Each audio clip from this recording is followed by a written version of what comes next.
Soho, a word with no clear origin.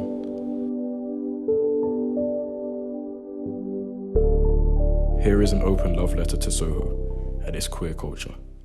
February 12th, 1940, Park Grange.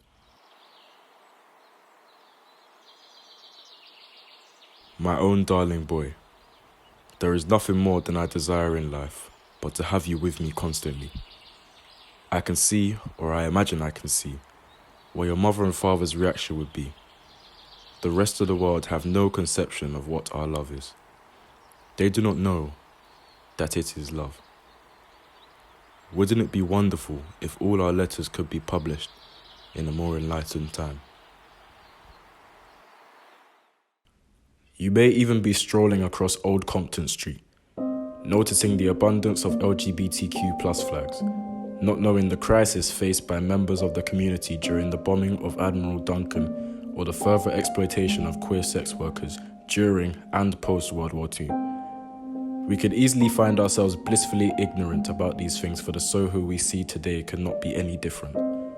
A far cry from the oppression of queer culture, the streets are flooded with love, lights, and a vibrancy that only comes from open acceptance of its LGBTQ+ community. Whether you stumble into one of the iconic pubs of Old Compton Street or in the historical West End theatres, you will find how the city's queer history has played a large part in the way these spots look today. My name's Charlie, I'm a student at Juyeoung and I'm a lesbian.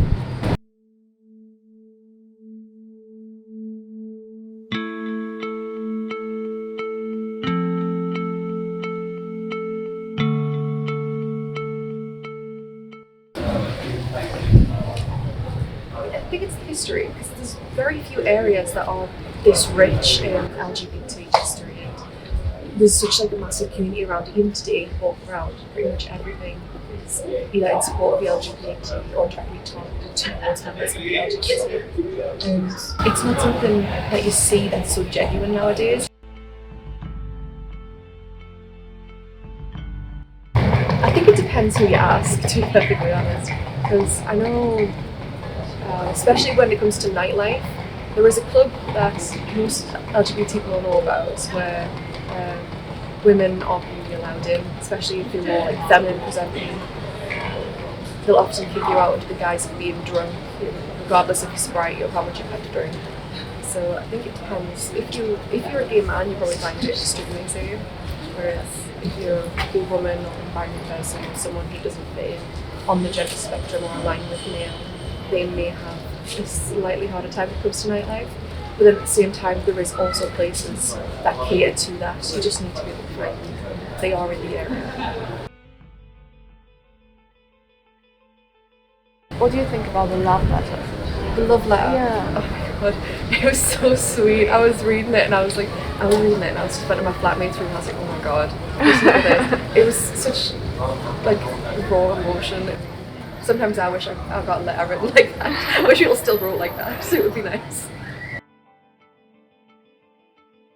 Coming out for me was always like a massive thing that I could never do. Like, I'm still not out to my parents. Like, it took me until I was about 20 to actually be okay with myself.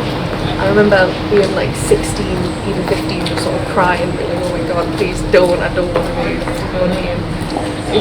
I'm glad it's becoming different for kids nowadays. Because you go on things like TikTok or Tumblr or Instagram or anything like that, and there's so many young people who are more than okay to be who they are, that fight for the rights and everything, where back when I was younger, they just sort of sit in the background and let the older people do it because they've been worn down a bit more by society.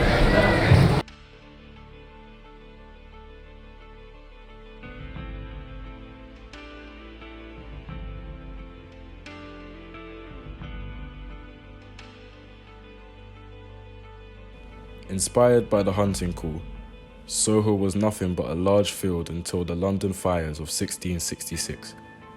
Since then, it has come to be known for so much more over the ages.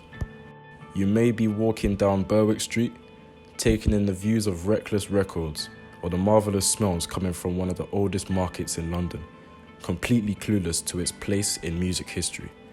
Being the location in the Oasis album cover What's the Story, Morning Glory, or knowing that Virginia Woolf was enamored by the street and the market, referring to it as fierce in her writings.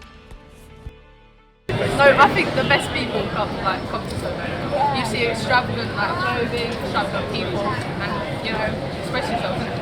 I like it. It gets a bit too busy on Fridays and Saturdays to really enjoy yourself properly. But when it was locked down, it was probably the best place to be.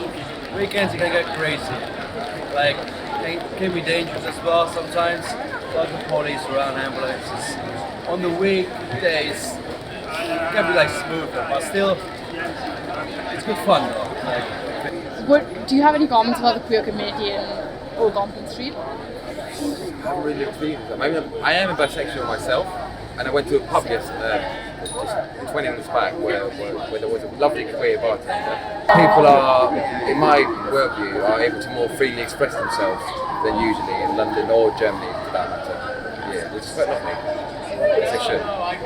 Yeah, there's loads of queer places to go and stuff, but it's a male-dominated area. So but there's Street, which is pretty cool because it's the only lesbian bar, which is cool.